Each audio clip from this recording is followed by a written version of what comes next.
عندي كده اسمها انوفيشن معناها ابداع او ابتكار، انوفيشن معناها ابداع او ابتكار. الكلمه الثانيه عندي اسمها immersive surround immerse معناها يغمر او يغطس. على سبيل المثال بقول لك مثلا لما يبقى رجلك وجعاك كده بقول لك immerse your leg معناها او your foot معناها اغمس رجلك in ice water معناها في ميه ساقعه. كلمه immerse هنا معناها يغمس، وممكن معناها ينغمر، ممكن يبقى معناها ينغمر او يغمر. تاني كده كلمه implement معناها يطبق او ينفذ، ودي جاب اول جمله جت في امتحان 2022. دي اول جمله جت في امتحان 2022 بس ما جابش implement.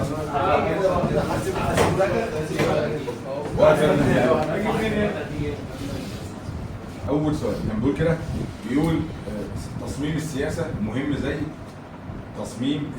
مهم زي والاجابات كانت فيها كلمه implementation. على فكره دي كان اخرها ATION خلاها اسم يعني. بقول تصميم السياسه مهم زي التطبيق او التنفيذ، ودي اول سؤال جاء في 2022. ورغم ذلك الطالب اللي قرأ الكلمات دي قبل كده في اليونتس هيبقى عارف الكلمه دي، هتبقى مش جديده عليه طبعا. الكلمات ده الناس اللي بتحفظ كلمات هيبقى عارف ان الكلمه دي مش جديده عليه. كمان ان الجمله اصلا كان فيها اسم في الاول. انا بقول كده بالعربي، الكتابه مهمه زيها زي القراءه ولا يقرا؟ بتقول كده على فكره الكتابه مهمه زي القراءه.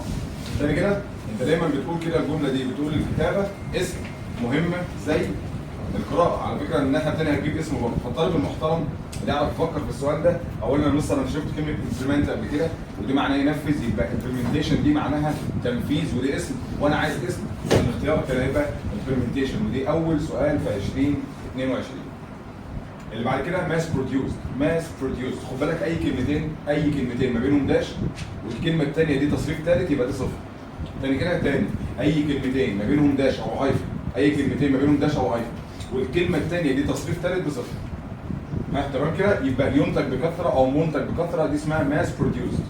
approach spectacularly. تاني كده spectacularly معناها بشكل مذهل، ودي اخر سؤال في 2022. بيقول كده المنظر هنا من الشباك او المنظر هنا من المكان اللي احنا فيه كان رائع. يبقى الاجابه تبقى spectacular بس من غير ال واي، تبقى كده spectacular معناها من غير ال واي رائع. تاني كده spectacular معناها رائع، spectacularly معناها بشكل رائع او بشكل مذهل. دي صفه ودي حال. على فكره ده اخر سؤال في 2022. طبعا الطالب المحترم اللي بيحفظ كلمات طول السنه هو شاف بعينه الكلمات دي، عارف لما يجي في الاختيارات مش هيستغربها، شافها قبل كده. فالحل هيبقى معاك سهل شويه لو انت حافظ كلمات. احنا قلنا اتفقنا قبل كده على حته حفظ الكلمات دي كويس قوي، احفظ كلمات. الفتره دي محتاج تحفظ كلمات على فكره. طيب اللي بعد كده كلمه incompetent process معناها عمليه او سلسله من التغيرات، وجت في امتحان 2021. كانت الاجابه كلمه process معناها عمليه او سلسله من التغيرات. امال عمليه اللي هي الدكتور بيعملها اسمها ايه؟ العمليه الجراحيه او العمليه الحسابيه اسمها اوبريشن. انما بروسيس دي معناها عمليه، اللي هو مثلا زي على سبيل المثال عشان الخشب يتحول لورق بيعمل فيه ايه مثلا الخشب بيتحرق الاول وبعد كده بينضغط، عارف دي عمليه بتاخد اكتر من خطوه، زي عمليه البناء الضوئي كده. النبات بيمتص ثاني اكسيد الكربون وبيعمل عمليه كيميائيه كده وبيطلع مكان ثاني اكسيد الكربون اكسجين، دي اسمها عمليه بروسيس، حاجه ليها اكتر من خطوه. انما العمليه الجراحيه او العمليه الحسابيه اسمها اوبريشن. تاني كده اسمها اوبريشن معناها عمليه جراحيه. طيب artificial intelligence. تاني كده artificial intelligence معناها الذكاء الاصطناعي. خد بالك دايما اي حاجه اخرها AL صفه، واي مقطع اي كلمه اخرها ENCE اسم. تاني كده اي حاجه اخرها AL صفه واي حاجه اخرها ENCE اسم. يبقى artificial معناها الذكاء الاصطناعي. احنا قلنا قبل كده الصفه بيجي بعديها اسم والاسم بيجي قبليه صفه. طيب experiment معناها تجربه او يجرب. تاني كده experiment معناها تجربه او يجرب. وصل كده تمام؟ طيب experiment دي تجربه ايه؟ تجربه حياتيه. يعني انا مريت بتجارب كتير، اقول a lot of experiments؟ لا، التجربه دي اسمها تجربه معمليه. التجربه بتتعمل في المعمل اسمها experiment. امال التجربه في حياتك اسمها ايه؟ ركز معايا كده.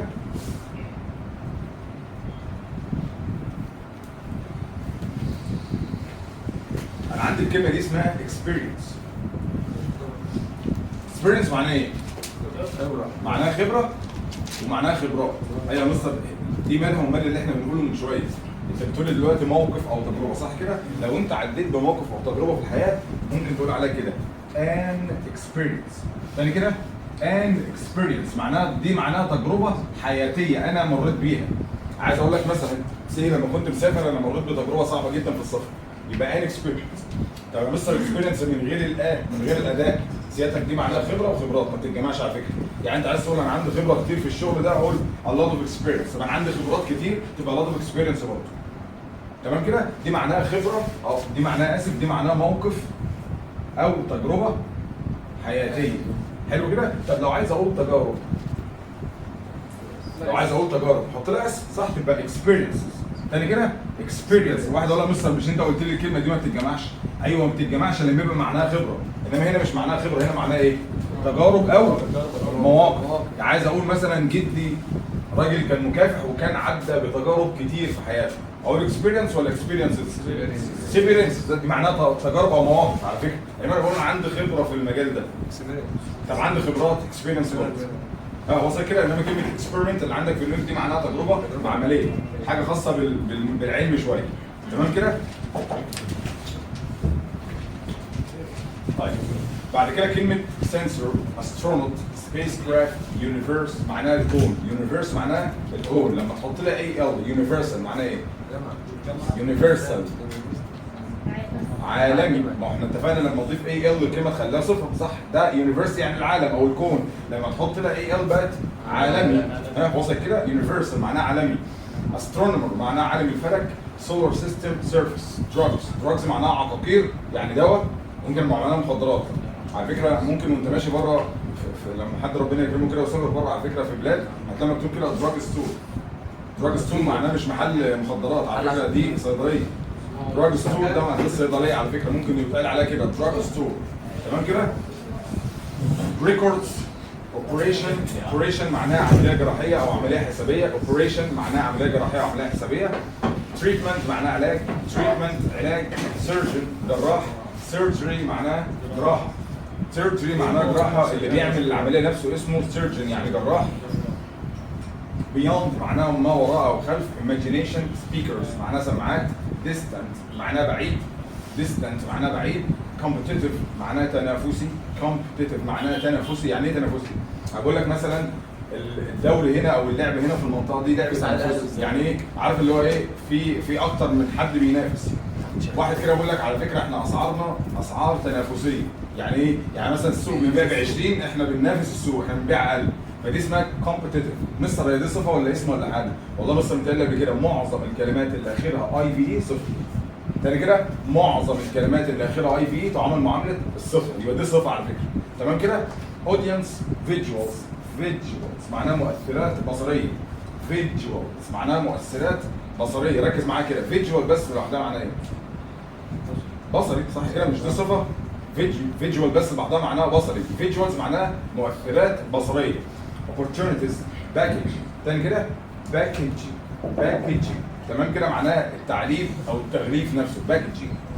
display applications science fiction planet curious. تاني كده curious معناها فضولي. curious اي حاجه اخرها او يو اس. معظم الكلمات اللي اخرها او يو اس صفر.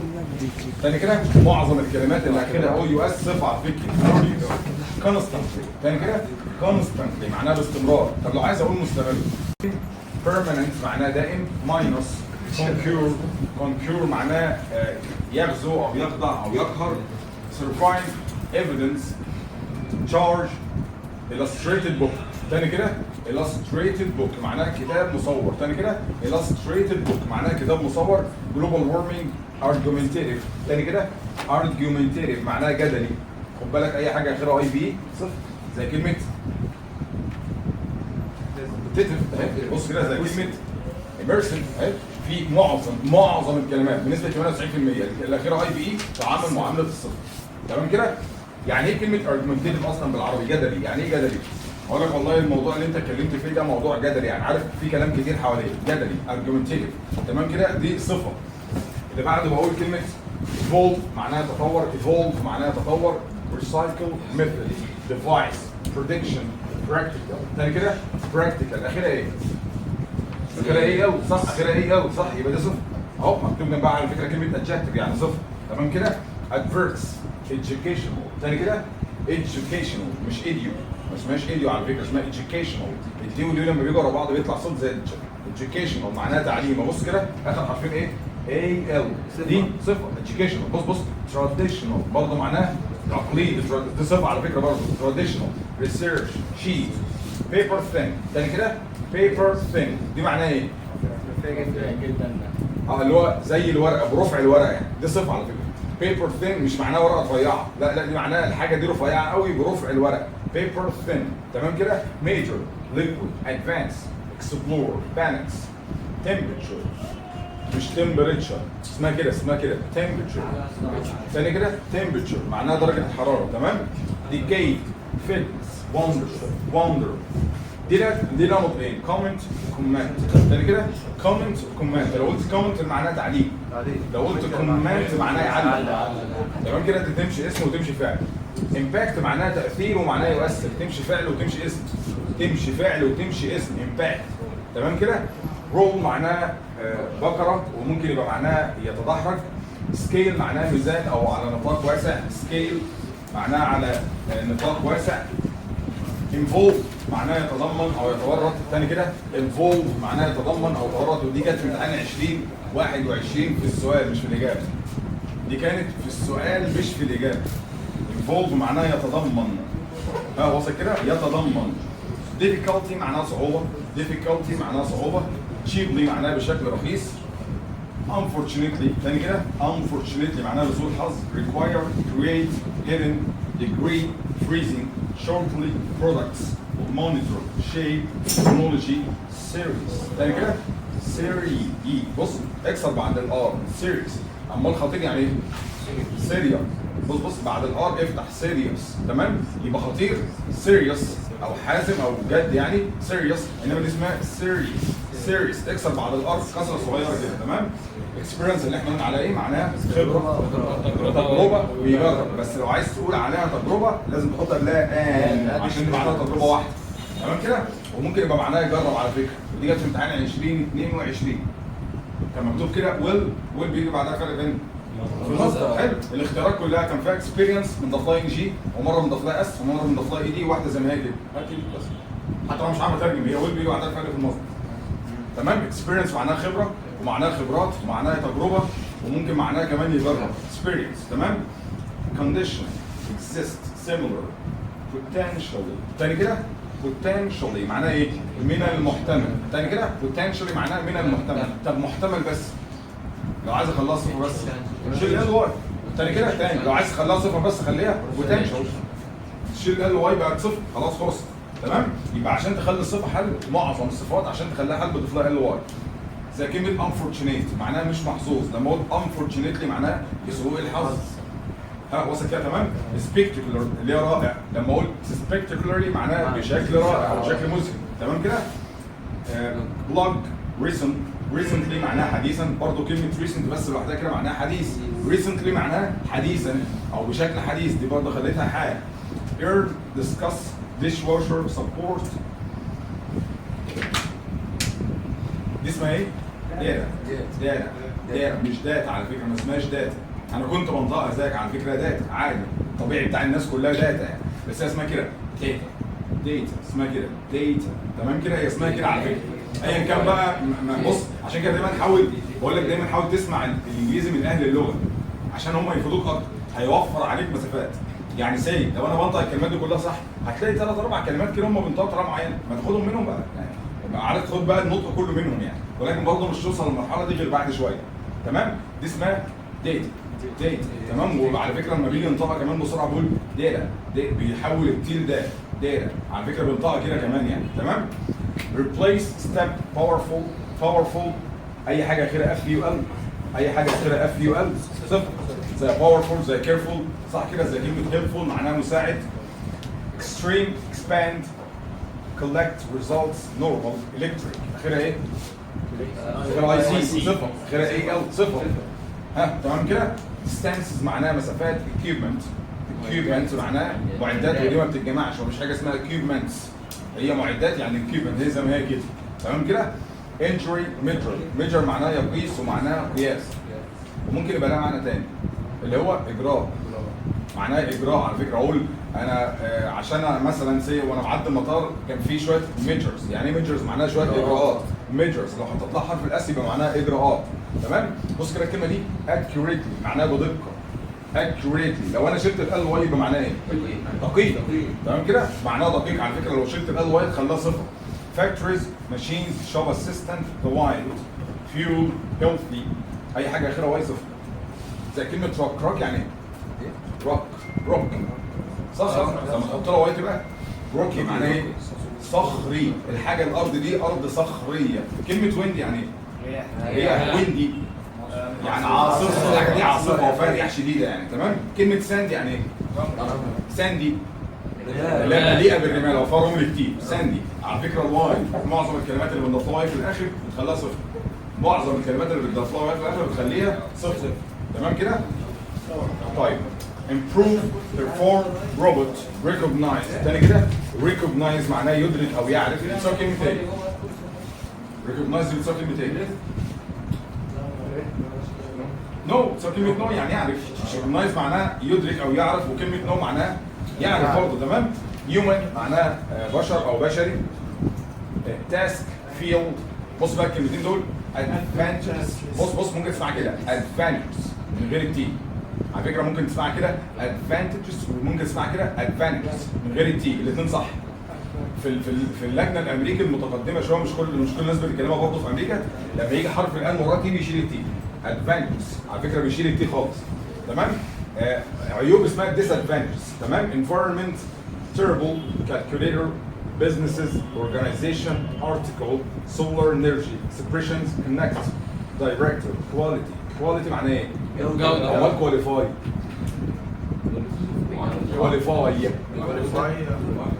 يتأهل إلى أو يؤهل إلى. كواليفاي لو شلت على فكرة التي خليتها اف بقت كواليفاي معناها يتأهل إلى. تمام كده؟ طيب advertisement مش advertise. advertisement معناها إعلان. development printing special wind face. مش فيس على فكرة، ما اسمهاش فيس، اسمها فيس. على فكرة الحرف ده اسمه ايه على فكرة، ما اسموش ايه. ما تقولش فيس، اسمها فيسبوك. تمام كده؟ سيت شير ديسكفر يعني يكتشف. ايه الفرق ما بين كلمة اكسبلور وما بين كلمة ديسكفر؟ دي يستكشف ودي يكشف. ايه الفرق بينهم؟ يكشف دي بيكشف مثلا هو بيكشف حاجه او بيعمل حاجه. انما التاني ده بيكشف حاجتين. لا بيستكشف، بيروح بقى يستكشف حاجات بره. بره فين يعني؟ بره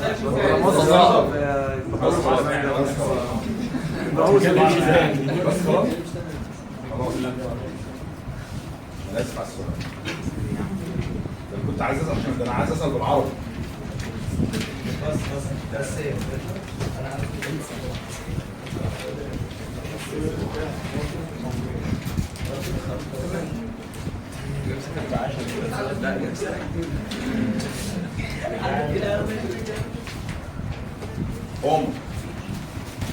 عمر تاني كده بقول لي read the article about the sound معناها اقرا المقال ده عن الصوت. بقول كده surround sound معناها الصوت المجسم. surround اصلا معناه يحيط، فالصوت المحيط اللي هو الصوت المجسم يعني. is a system هو نظام that uses اللي بيستخدم 3 or more speakers 3 او اكتر من 3 سماعات to make you feel. ركز كده معايا عشان نطلع شويه ملاحظات دلوقتي. اول ملاحظه عندك كلمه make لو جه بعدها مفعول بعدها الفعل في المصدر. تاني كده كمان مره كلمه make لو جه بعدها مفعول دايما بعدها الفعل في المصدر. اقول لك كده the teacher معناه المدرس made us خلانا clean the room خلانا ننظف الارض. make مفعول مصدر. تاني كده make you feel بيخليك تشعر like زي you are surrounded by sound. انت بتحوط بالصوت من كل حته. الصوت المجسم ده بتحس ان انت الصوت حواليك من كل مكان. بقول كده surround sound experiments. تاني كده surround sound experiments معناها تجارب الصوت المجسم go as far back معناه يرجع تاريخها الى as the 1930 معناها في الثلاثينات. بيرجع تاريخ بدايه اللي هم بداوا يخترعوا الصوت المجسم ده او بداوا يفكروا فيه من الثلاثينات.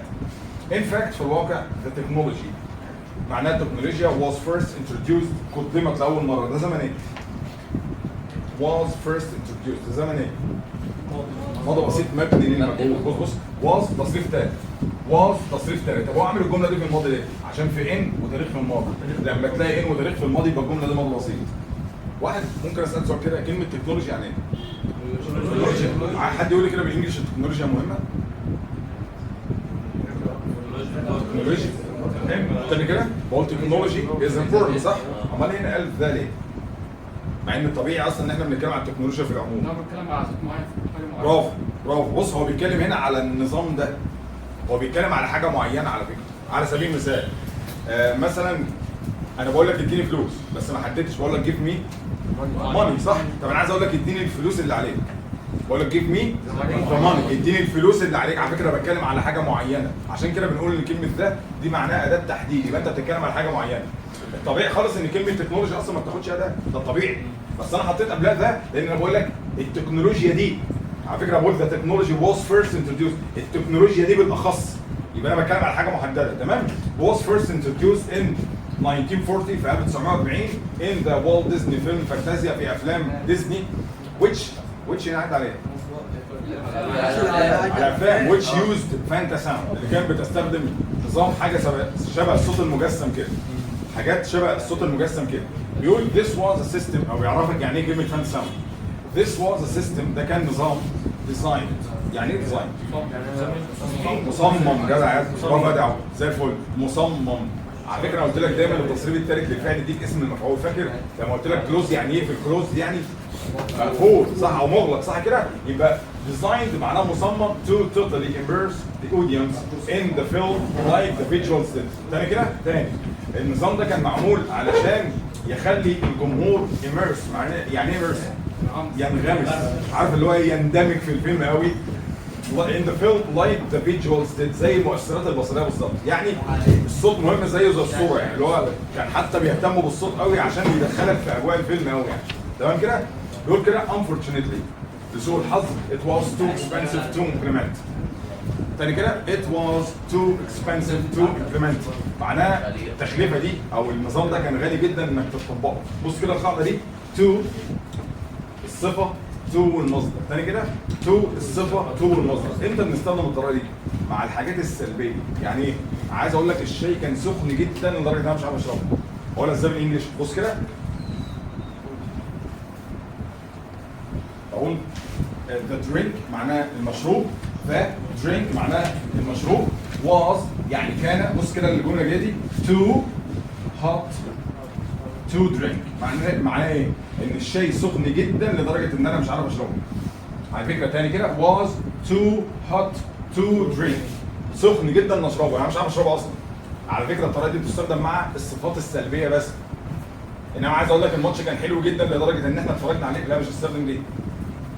تاني كده لو عايز تقول الحاجه دي بطريقه سلبيه بقول كده the drink معناه المشروب was too hot to drink. عايز اقول الامتحان كان صعب جدا انه يتحل بقول كده the test of the exam was too difficult to answer. تاني كده too difficult to answer معناها صعب جدا ان احنا نجاوب عليه. ده مع الحاجات السلبيه، مع الصفات السلبيه بس مش اكتر. تمام كده؟ اتفضل. هو ليه مش بتقول فعلا بتقول ايه دي القاعده؟ تي دبل او وبعد كده الصفه وتي تي او واحده بس، دي القاعده. تمام؟ بص كده بقول بص كمان unfortunately يعني ايه؟ لسوء الحظ معناه حاجه سلبيه. لسوء الحظ it was النظام ده was too expensive to implement كان صعب او غالي جدا ان احنا نطبقه on a big scale. big scale يعني ايه؟ على نطاق واسع، ان احنا مش هينفع نطبقه على الناس كلها لانه غالي. تمام؟ as fantasound لان النظام ده needed كان بيحتاج 54 speakers 54 سماعه، فالموضوع يبقى صعب شويتين يعني. تمام؟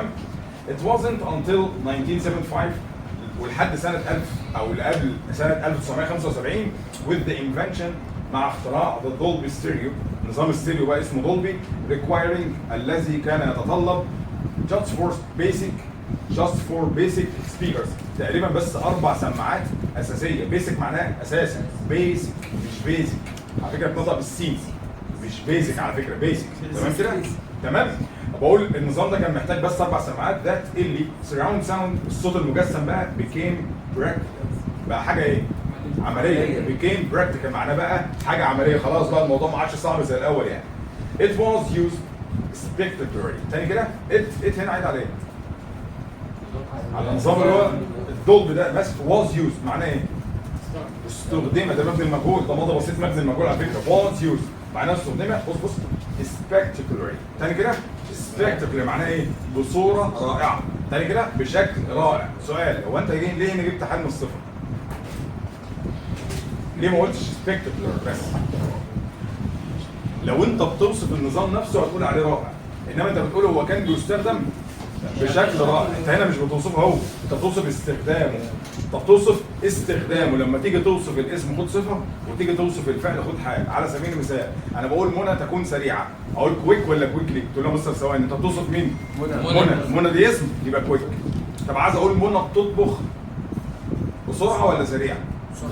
بتطبخ هنا بتوصف مين؟ بتوصف الطبخ، بتوصف طريقه طبخها، بتطبخ بسرعه، يبقى انت هنا تاخد حال.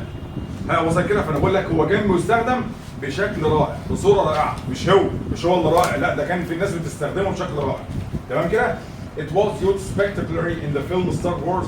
في فيلم حرب النجوم، لو حد كان اتفرج على الفيلم ده كان فيه مؤثرات صوتيه كده كتير، كان بدا بقى يعني ايه صوت المجسم ده يبتدي يطلع للحياه يعني. تمام؟ بقول true surround sound معناه الصوت المجسم الحقيقي بقى in the home في البيت. however رغم ذلك didn't arrive until 1982. انما الصوت المجسم بقى ما ابتدناش نعرفه في البيوت يعني، ما دخلش البيت لحد تقريبا 1982 with the introduction of Dolby Surround technology. مع استخدام بقى التكنولوجيا بتاعت الدولبي بدات بقى خلاص الموضوع بقى سهل شويه. بقول كده but this is still required for speakers. بس برضه هنا برضه حتى النظام ده برضه بيتطلب 4 سماعات making it expensive، وده بيخلي الموضوع غالي شويه and incompetent ومعناها غير مناسب او غير مريح.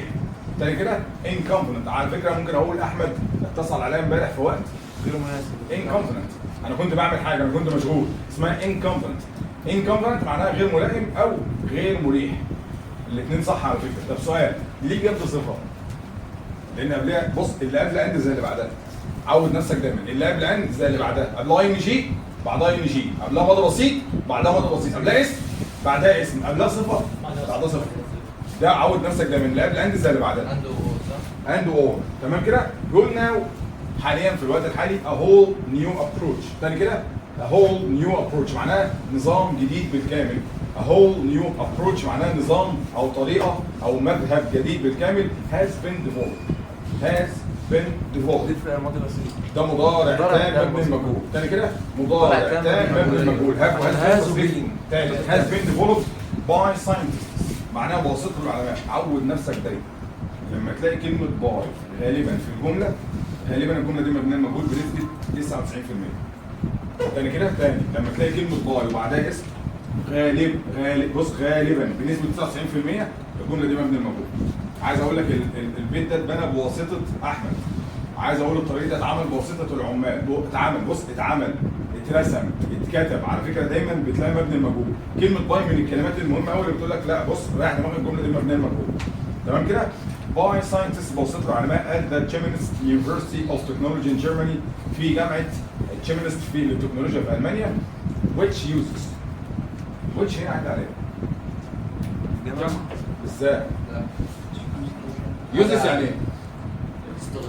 uses يستخدم صح مش ده مضارع بسيط مش كده uses which uses paper instead of speakers. الطريقه انا بتكلم على الطريقه نفسها مش بتكلم على الجامعه. تاني انا بقول which هنا عايد على ايه؟ عايد على الطريقه. بقول لك النظام ده بيستخدم paper معناه ايه؟ الورق هو الورقه. طب بيبر يعني ايه؟ ورقه. طب ورق بيبر برضه. ورق بيبر برضه. بص كده معايا كلمه بيبر، ويا ريت الله يسترك لما تيجي تكتب انجليزي حتى لو مش في المعادله يعني لازم تفرق ان دي بي كابيتال ودي بي سمول.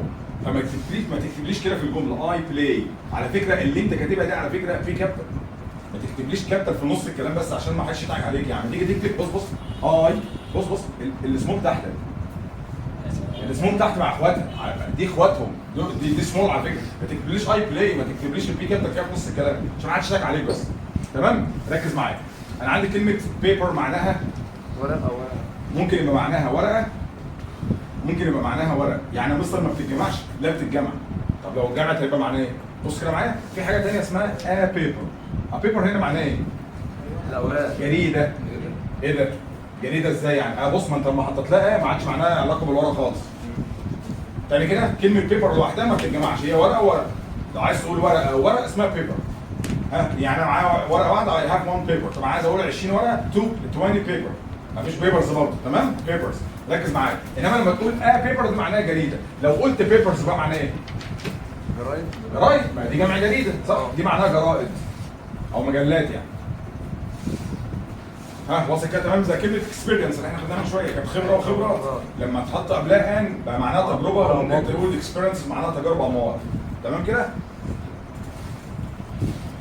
بقول ذا تيم معناها الفريق has experimented before، جرب قبل كده in 2015 في 2015 they created، يعني هم انشأوا او ابتكروا an illustrated book. تاني كده an illustrated book. هي الان دي محطوطه ليه؟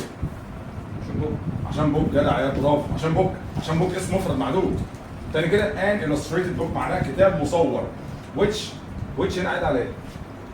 على الكتاب. which عايد على الكتاب. which had speakers اللي كان فيه سماعات hidden يعني ايه؟ مخبأة. جدع يا لذيذ، مخبأة. which had speakers اللي كان فيه سماعات hidden يعني مخبأة inside the pages جوه الصفحات that اللي made noises as readers turned them over. معناها اللي كانت بتطلع اصوات كل ما القارئ يجي يقلب صفحه كده. عارف الكتاب فيه سماعات صغيره قوي ورفع الورقه اللي هي محطوطه اصلا جوه الورقه، كل ما تيجي تقلب صفحه يطلع صوت كده. حاجه شباب التكنولوجيا ممكن اصلا انت ممكن تلاقي الايام دي، بس طبعا الكلام ده وصل لنا بعدها ب 20 سنه. مثلا الكلام ده في 2015 يوصلنا احنا مصر مثلا في 2030 على سبيل المثال مثلا يعني. تمام؟ طيب now حاليا they have developed، هم دلوقتي طوروا a printing process معناها عمليه طباعيه. a printing process معناها عمليه طباعيه which هنا طبعا عايده على العمليه can print اللي تقدر تطبع whole rolls of the paper thin speakers، اللي تقدر تطبع سماعات paper thin يعني ايه؟ قوي ورفع الورقه. دي صفه على فكره paper thin speakers. طب ايه عرفك انها صفه؟ حاجتين، اولا دول مصدر كلمتين وما بينهم داش، ثانيا ان في بعدهم اسم والاسم بيجي قبليه صفر، الاسم بيجي قبليه صفر، يبقى دي صفه على فكره. تمام كده؟ rather than one sheet at a time. دول دلوقتي بقى يقدروا يعملوا عارف اللي هو بكر كامل من السماعات دي، بدل ما كانوا الاول بيعملوا ورقه كده ويحطوا جواها سماعه، لا دلوقتي ممكن يعمل ورق كتير وبعد كده هو بيقسمه او بيقطعه بطريقته يعني. تمام؟ they have used this، استخدموا الطريقه دي to make the T-ring عشان يعملوا حاجه اسمها تي-رينج، السماعه تي-رينج. هو بيعرفك يعني بقى، بيقول a 360 degree paper speaker، وده عباره عن سماعه 360 درجه، حاجه شبه السماعات الصباط الصغيره بتاعتنا احنا الايام دي كده، شبيهه يعني بالحاجات دي كده. تمام؟ a sound experience more immersive. a sound معلش اسف. a sound experience more immersive، ودي بتديك تجربه صوت اكثر عارف اللي هو اكثر اغمارا. اميرسيف معناها اللي هو بيخليك مندمج مع الصوت قوي. عارف انت لو اقول لك انا مشغل حاجه بس الحاجه دي فصلانه، عارف اللي هو حاجه شبه كده زي الهيدفونز مثلا اللي هي بتلبسها بتفصلك عن العالم، حاجه شبيهه كده بقول لك بتندمج قوي مع الصوت يعني. تمام؟ كلمه اميرسيف معناها يجعله اكثر اندماجا. ثان ايفن السينما، حتى اكتر من بتاعه السينما، يعني الصوت في ودنك السماعات دي ممكن تخلي لك الصوت مجسم قوي. عشان الفكره على فكره عشان كده بتلاقي سماعات ممكن تلاقي سماعه صغيره كده بس ثمنها غالي قوي، الصوت طالع منها مجسم قوي، بيحسسك بجد ان انت قاعد جوه اللي بيتكلم يعني. تمام؟ اللي هو قاعد مع اللي بيتكلم جوه. تمام؟ بقول كده and can be potentially mass produced. تاني كده and can be potentially mass produced. الجمله دي مبني للمجهول. ايه اللي عرفك؟ بص يا بيه، كان بي تصريف ثالث. تاني كده كان بي تصريف ثالث، اي فعل ناقص يجي بعديه بتصريف ثالث ده مبني للمجهول. اي فعل ناقص. ايه الافعال الناقصه؟ will, would, shall, should, can, could, may, might, must بيه تصريف ثالث ده مبني للمجهول. will بيه تصريف ثالث ده مبني للمجهول. عايز اقول لك كده الاوضه دي هتتنظف تبقى will be cleaned. طب عايز اقول الاوضه دي لازم تتنظف، تبقى ماست بي كلين.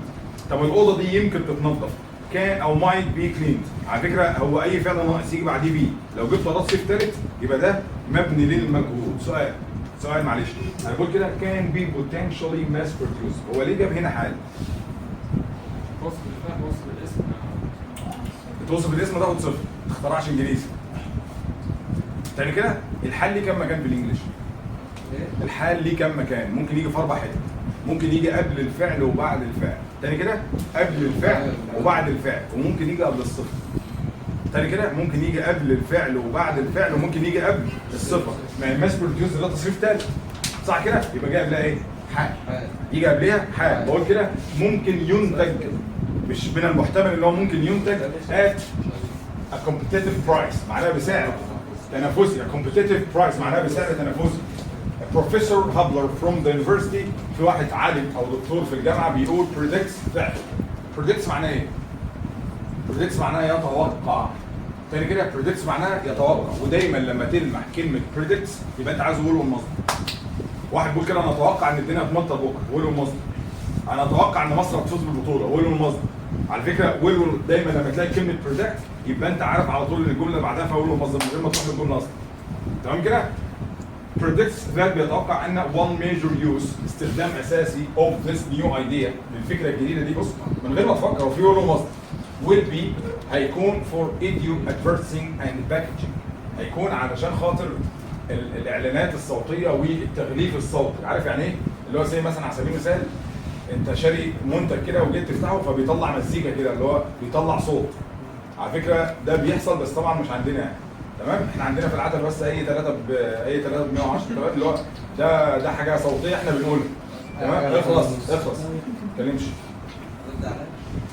بقول كده، هو على فكره بقول اوصل الصوره، بقول imagine، تخيل the packaging on bottles and tins، اللي هو تخيل كده التغليف على الازايز والعلب الصفيح.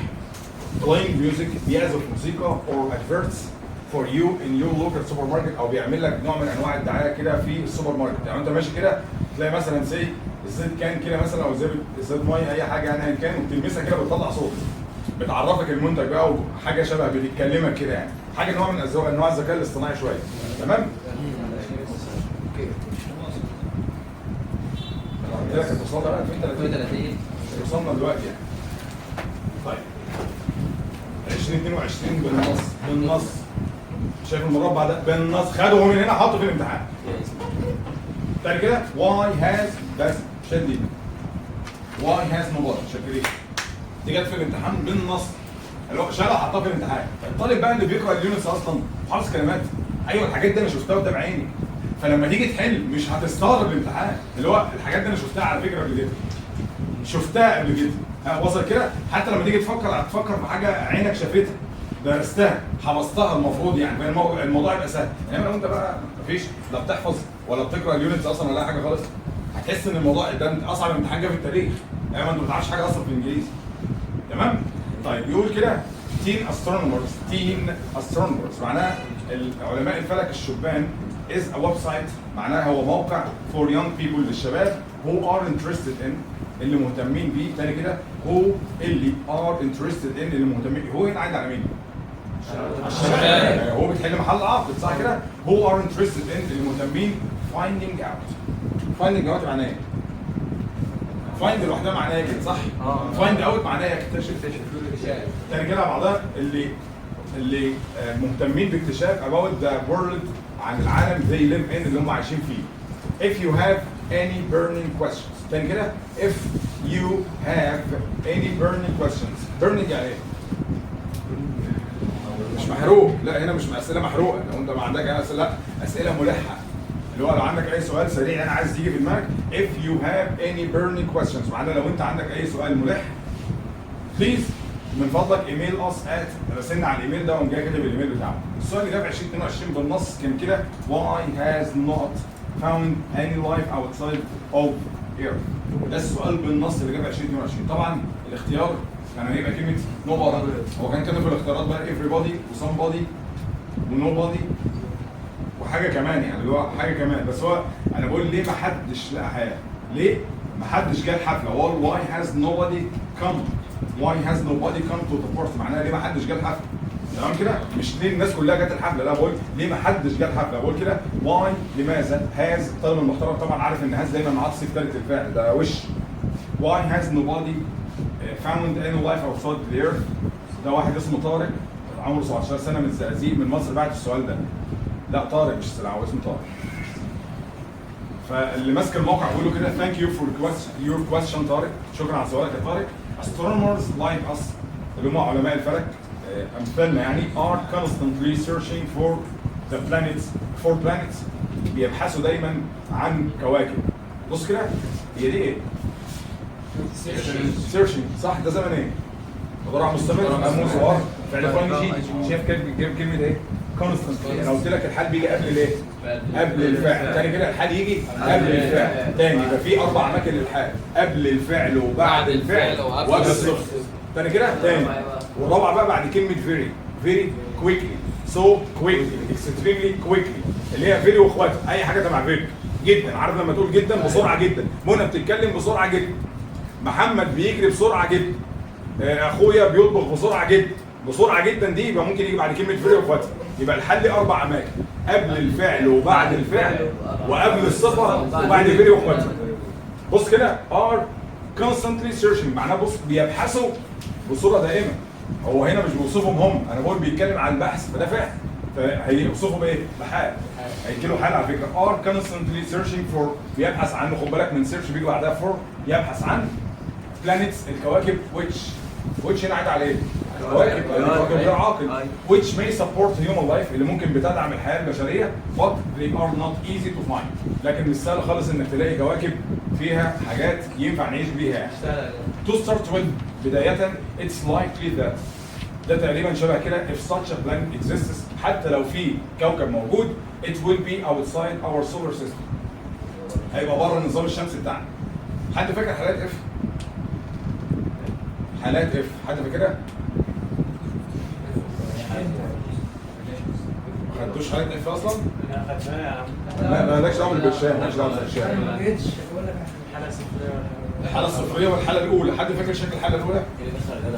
مضارع بسيط وله المصدر. تاني كده مضارع بسيط وله المصدر. بص كده سيادتك، بص اف تاني كده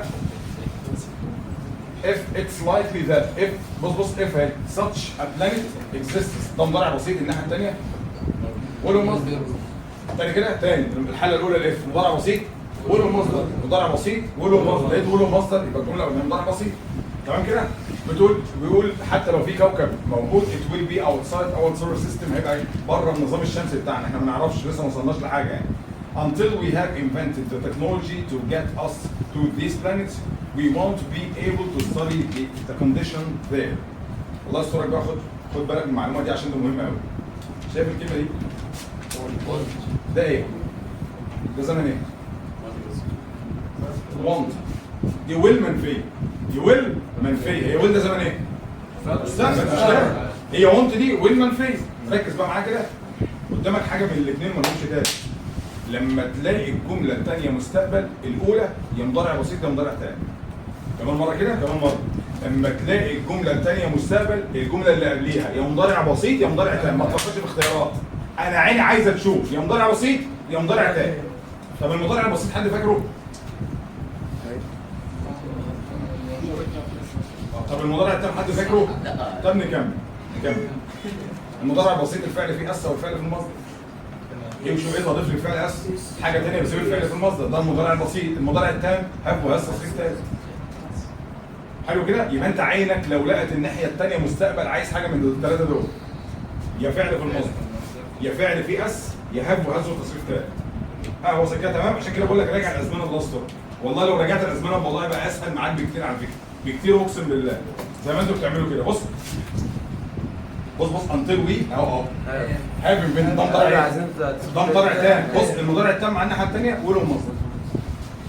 ينفع اقول الجمله دي بطريقه ثانيه؟ ممكن اقول وي انفنت مضارع بسيط عادي تمشي. لو لقيتها مضارع تام، لقيتها مضارع بسيط الناحيه الثانيه وله المصدر. يبقى لما تلاقي الجمله الثانيه مستقبل، الجمله الاولى يا مضارع بسيط يا مضارع تام. تاني كده يا مضارع بسيط يا مضارع تام. بيقول له لحد ما نكتشف التكنولوجيا عشان توصلنا للكواكب دي we want to be able to مش هنبقى قادرين to study the condition there مش هنبقى قادرين ندرس الظروف او نشوف الظروف بتاعت الكواكب دي هناك. بقول كده ولكن we will keep using the technology هنفضل نستخدم التكنولوجيا we have اللي عندنا to find out عشان نكتشف what we can لحد ما نكتشف ايه اللي نقدر نعمله until we have found لحد ما نلاقي some evidence بعض الدلائل. تمام كده؟ one of the most important things واحدة من الحاجات المهمة جدا is to find a planet انك تلاقي كوكب with water فيه مية because علشان it's essential for life forms for all life forms. ايه هنا عايز عليه؟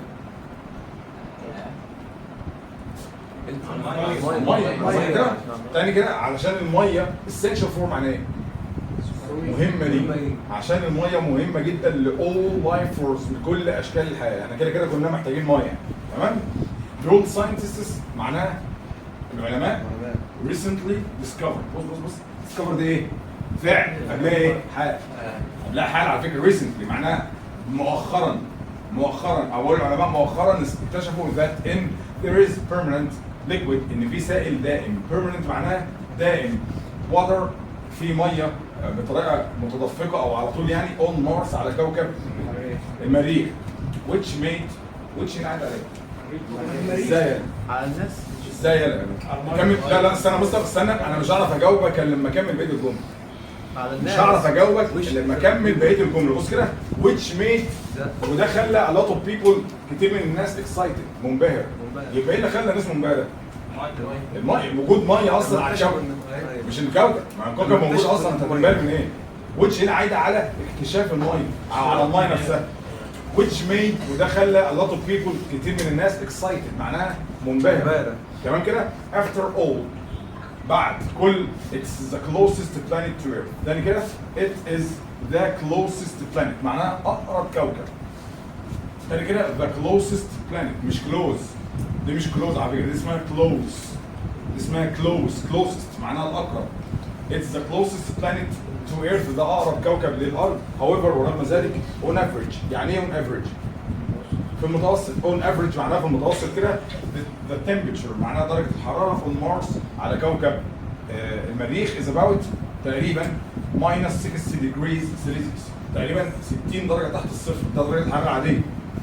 درجة الحرارة على كوكب المريخ العادية طبيعي يعني ده سالب 60 قول كده in winter في فصل الشتاء بقى it can go down ممكن كمان تقل as low as وتوصل إلى 125 degrees below freezing توصل لسالب 125 تحت درجة التجمد تحت الصفر. كمان في الشتاء لا مفيش شمس انت غبي بقول لك سالب 60 يعني. يقول كده when we have found a way for astronauts to survive these extreme temperatures بص كده بص شايف دي؟ حلو هي الجملة الثانية دي ايه؟ وايه؟ بس الجملة الأولانية حاجة من الاثنين يا مضارع بسيط يا مضارع حاجة بس بص أنا أي ويل والمصدر في الجملة الثانية الجملة الأولانية مضارع بسيط يا مضارع تاني شكرا. بص كده when we أهو have found مضارع تاني من غير ما أبص للجملة أصلا أنا عيني عايزة مضارع بسيط يا مضارع تاني. when هنا بتساوي كلمة إيه؟ when هنا بتساوي كلمة إيه؟ when بتساوي if لو احنا لقينا بقول كده when we have found a way for astronauts لو لقينا على فكره كانك بتقول if لو لقينا طريقه لرواد الفضاء to survive ان هم ينجوا these extreme temperatures من درجات الحراره العاليه دي they will be able to هم رواد الفضاء هيبقوا قادرين ان هم spend يقضوا enough time وقت كفايه on the surface of Mars على سطح كوكب المريخ to collect useful data او عشان يجمعوا معلومات مفيده. Mars معناها كوكب مشترك is hopefully just one step into the universe ده بنأمل ان هو يبقى خطوه جيده في الكون عندنا. once بص تاني كده once تاني كده we have conquered Mars الناحيه الثانيه ولون مصدر خلاص المضارع تام الناحيه الثانيه ولون مصدر خلص. once we have conquered Mars ان شاء الله اول ما نغزو كوكب المريخ it will be easier هيبقى الموضوع سهل to expand معناه ايه؟ يتوسع وده معنى تاني يتمدد expand معناه يتوسع او يتمدد it will be easier to expand into the universe. هيبقى سهل جدا ان احنا نتوسع في الكون beyond with future advances. كمان هنتقدم او عارف اللي هو advances معناها اللي هو هنتقدم كمان ل حاجات تقدمات في المستقبل in space technology في تكنولوجيا الفضاء. اليونت ده على فكره لذيذ وفي تكات حلوه وتعرف تخليك تحل في الامتحان. وعلى فكره انا مش بقرا معاك اليونت وبكرر الجمله دي مره واثنين وثلاثه، انا مش بقرا معاك اليونت على فكره علشان اترجمه او بقرا معاك عشان اقول لك بص لقيت هنا كذا الناحيه الثانيه كذا، على فكره دي حال ودي صفر وده فعل في اي جي وده مبني المجهول. انا بقول لك المعلومات دي عشان لما تجي لك شبهها في الامتحان تلاقي الموضوع سهل. ولكن هو اصلا السنه اللي فاتت جاب من اليونت اللي هو زياده الخير خيرين اللي انا بقراه اصلا هو اللي جالي. يعني اللي بقراه اصلا هو اللي جالي، فده كان السنه اللي فاتت يعني. جالي السنه اللي قبلها بقى كانت ايه؟ نعم. جالي السنه دي ولا جالي ازاي اصلا؟ اختياري. ايوه جيت متاخر صح؟ جيت متاخر؟ جه السؤال ازاي؟ يعني مثلا جمله زي دي كده. مثلا why has كانت الاختيارات why has not found any life outside Earth. nobody. خلاص هي كانت الاختيارات nobody everybody يعني somebody. انا ما قريتهاش بقى ملهاش قاعده. نعم. لو انا اكيد ما قريتش لا هي ممكن تعرف تحلها ولكن انا بتكلم على فرصك للحل. لو انت قارئ وشفتها قبل كده لا طبعا هتختلف. يعني بمعنى تاني انت مش هتفكر فيه، انا شفتها اصلا. انا شفتها اصلا دي مش هيبقى فيها تفكير غير لما انت تبقى قدامك تقول طب دي تنفع ولا دي عارف الموضوع يختلف شويه. تقول possible future uses of artificial intelligence. الاي اي دي اختصار لكلمه artificial intelligence اللي هو الذكاء الايه؟ اصطناعي. artificial intelligence معناها ذكاء اصطناعي. طيب بقول experts معناها دي اي على فكره بس طبعا عشان مكتوبه بالكمبيوتر فمش بعرف يكتبها اي بتاعتنا احنا يعني. دي كتابه الكمبيوتر انما الاي طبعا طبيعي خالص الاي بتبقى كده طبعا. يعني المفروض تتكتب كده. دي اول حرف من كلمه artificial اللي هو الاي. وكلمه intelligence اولها اي.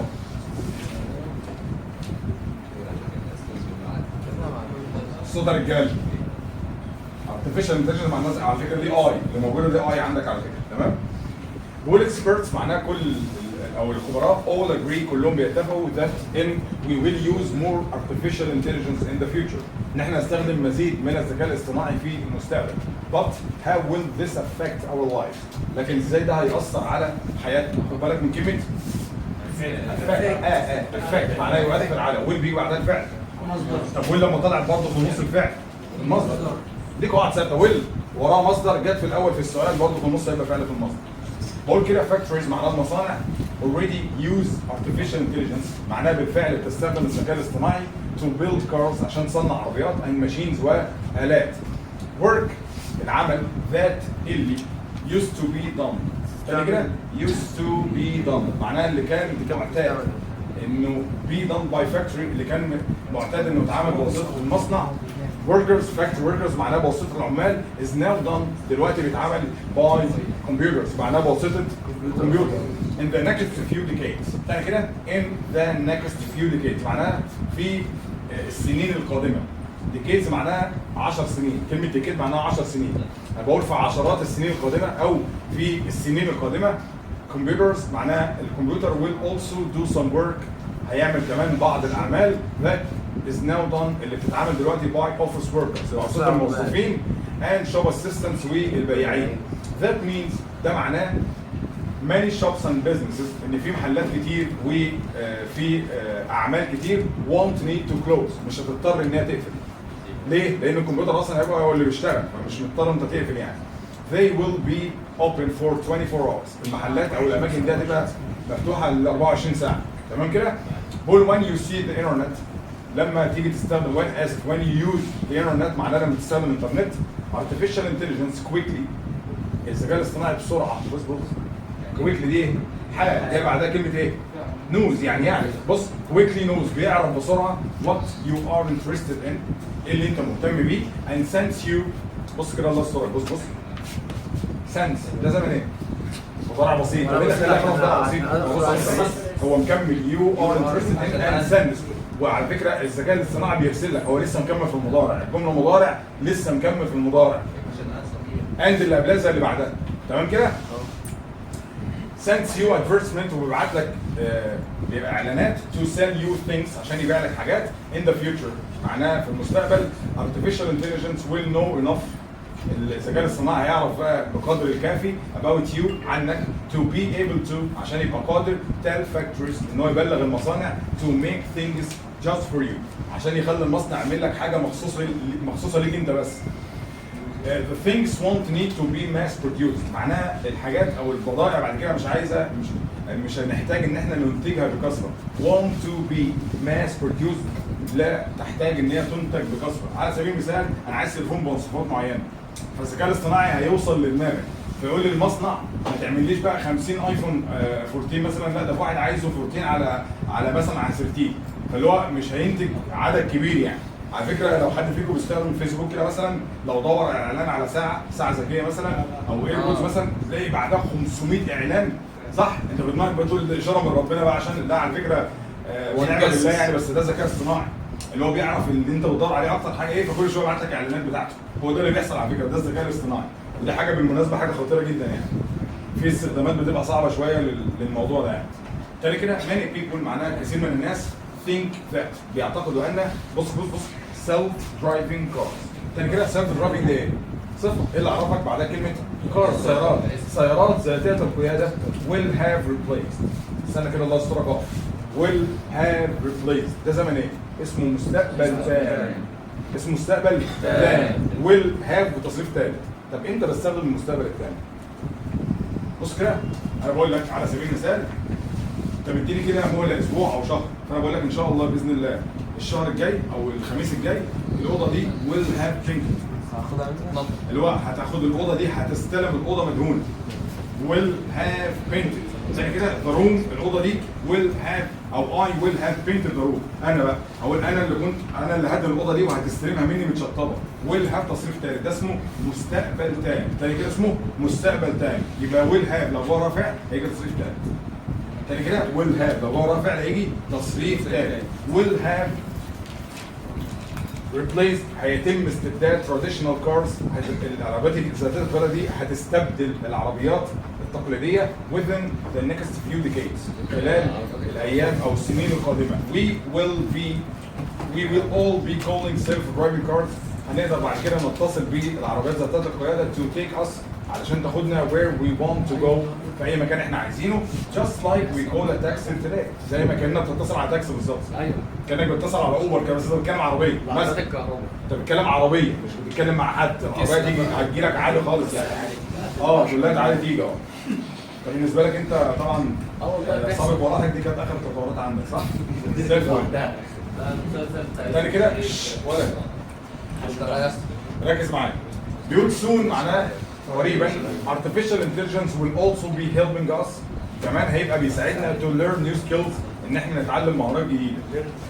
It will help people ده هيساعد الناس produce ان هم ينتجوا amazing art or music. فن عظيم او موسيقى رائعه. Artificial intelligence will also help us to communicate in any language. معناها كمان الذكاء الصناعي يساعدنا ان احنا نتواصل باي لغه. موبيل او موبايل فونز ايا كان نطقك مش فارقه. التليفونات have changed غيرت the way we live in just a few years. التليفونات غيرت طريقتنا في العيشه اصلا عموما في خلال سنين قليله، وده حقيقه يعني. كل حاجه. In the near future معناه في المستقبل our lives حيواتنا اللي هي جمع حياه يعني. جمع حياه ايه؟ حيوان. ماشي يا حيوات ركز معايا. our lives will have changed. بص will have changed. هتكون اتغيرت again مرة تانية thanks to artificial intelligence. يعني ايه thanks to؟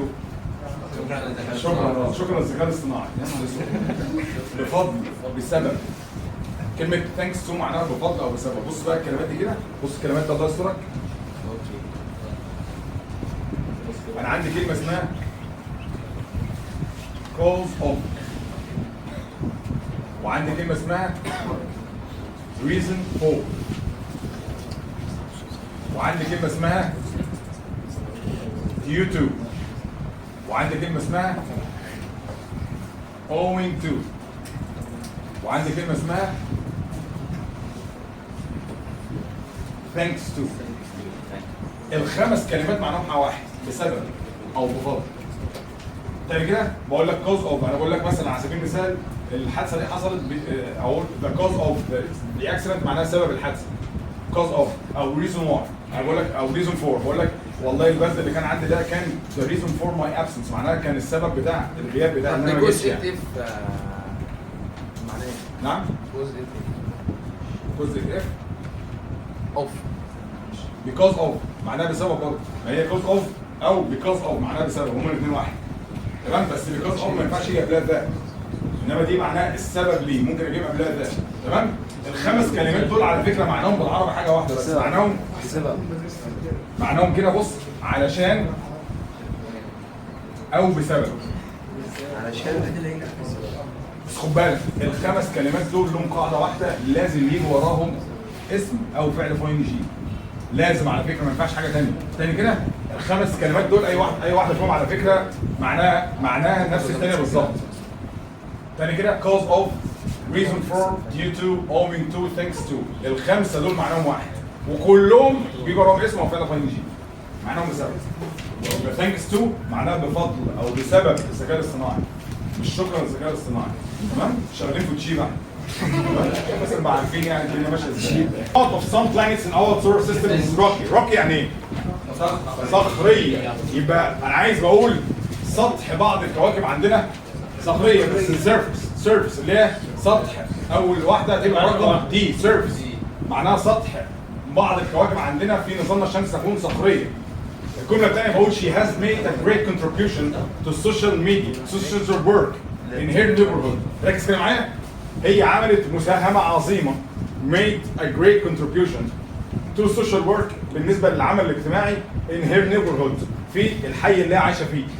بقول لك contribution here is a synonym for not. كلمه contribution هنا معناها ايه؟ مساهمه. بقول لك synonym يعني ايه؟ مرادف. انا عايز حاجه تديك نفس المعنى، تديك معنى مساهمه، يبقى كده تبقى كلمه donation اللي هي رقم سي. donation معناها تبرع، يتبرع حاجه او بيساهم بحاجه. يبقى السينونيم معناها مرادف، حاجه تديك نفس المعنى. سينونيم. اللي بعديها doctors keep the health note of all their patients so they know what illnesses they have had in the past. بقول اطباء بيحتفظوا بيه، عايز اقول بالسجلات الصحيه. السجلات اللي هي ريكوردز كده، بالسجلات الصحيه بتاعت المرضى عشان يعرفوا اذا كان عندهم امراض قبل كده ولا لا. اسمها health records، معناها السجلات الطبيه او الصحيه. You should not your foot in ice cold water to reduce the swelling. عايز اقول له انت لازم تحط رجلك في ميه ساقعه علشان تخفف التورم. reduce the swelling. swelling معناه ايه؟ تورم. swelling معناها تورم، يبقى الاجابه تبقى كلمه immerse، اخر واحده خالص immerse. انت لازم تغمر او تغمس رجلك في الميه الساقعه علشان الورم يقل. What is the best knot for a headache؟ تاني كده what is the best knot for a headache؟ دايما عود نفسك لما تلاقي best عايز وراها اسم treatment. تاني كده what is the best treatment for a headache معناها ايه؟ افضل علاج للصداع. What is the best treatment for a headache؟ When you want to introduce an opposite opinion when you are writing you can say not. دي جمله خاصه بثالث ثانوي، خاصه بثالث ثانوي شويه. تاني كده اللي هو on the other hand. تاني كده on the other hand لما تحب تقول على الجانب الاخر. على سبيل المثال انا بحكي لك موقف مثلا على مصر، بقول لك بقى على الجانب الاخر تعال نبص في المانيا، كأن هو راي معارض كده. فلما تيجي تقول كده وانت بتكتب تقول on the other hand. اقول لك احمد عمل 1 2 3 بس على الجانب الاخر محمد عمل 1 2 3، اسمها on the other hand. تمام كده؟ Scientists تاني كده scientists are still trying to discover more and more about the world around us. العلماء ما زالوا بيحاولوا ان هم يكتشفوا اكتر واكتر عن الايه اللي حوالينا. عن الكون universe صح كده؟ الإجابة دي بس universe معناها عن الكون. The knot on most phones are very good now. Music sounds loud and clear on them. بقول ايه دلوقتي بتاع معظم التليفونات كويس؟ الصوت بتاع الموسيقى كويس. سبيكر معناها سماعات. خد بالك الله يسترك من كلمة ساوند. ساوند معناها ايه؟ لا يبدو. الموسيقى تبدو صوتها عالي وواضحة على السماعات. في السماعات دي دايما كلمة ساوند. كلمة ساوند في 3 كلمات عندك كده ركز معايا الله يسترك. بص بيه كلمة فيل يعني ايه؟ يشعر بيه صح كده؟ وفي كلمة لوك وكلمه ساوند. هتقول له يا مستر مش لوك دي معناها ينصت، حصل. وساوند معناها صوت، حصل. بس ممكن يجوا في الجمله بمعنى يبدو. ولو جم الاثنين بمعنى يبدو صاحبتهم الثالثه كلمه فين دوس عليها تاني. لازم يجي بعدهم صفر. تاني كده كلمه فيل وكلمه لوك وكلمه ساوند لو الاثنين دول معناهم يبدو هيجي بعدها صفر. وش جت في امتحان 2022 وفاكر كلمه فيلت جاب الماضي بتاعها بقى، المهم يجي بعدها صفه. غالبا الصفه اللي بعد فيه يا اما صفه صريحه يا اما صفه اخيره اي دي. يعني اكسايتد ولا اكسايتنج؟ لا اكسايتد. انترستد ولا انترستنج؟ لا انترستد. لو في صفه في اي ان جي وفي اي دي لا ناخد اي دي بعد فيل. بعد فيل بالاخص يبقى الثلاثه دول بيجوا وراهم صفه فيل ولوك ساوند لو معناهم يبدو او يشعر بيه. حد بيقول لك كده تيجي نلعب دلوقتي بتقول على فكره that sounds يعني هذا يبدو great. الفكره دي تبدو فكره عظيمه. انت قلت great على فكره اللي هي عظيم. ما اسمهاش جريت يلا مش جريت. ها هتيجي من مين؟ اسمها great معناها عظيم. great يا great.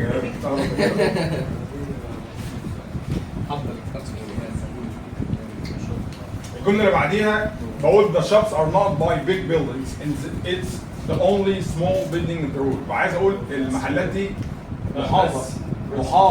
محاطه بمباني ضخمه.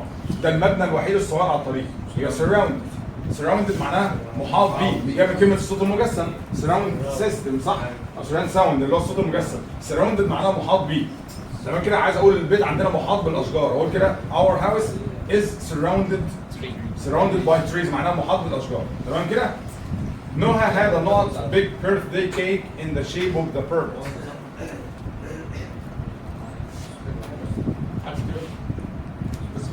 Spectacular معناها بصورة رائعة. كان عندها كيكة كده بتاعت العيد ميلاد بتاعها كان شكلها حلو قوي على شكل اهرامات. Spectacular معناها بشكل رائع بصورة رائعة. The play ده معناه ايه؟ المسرحية.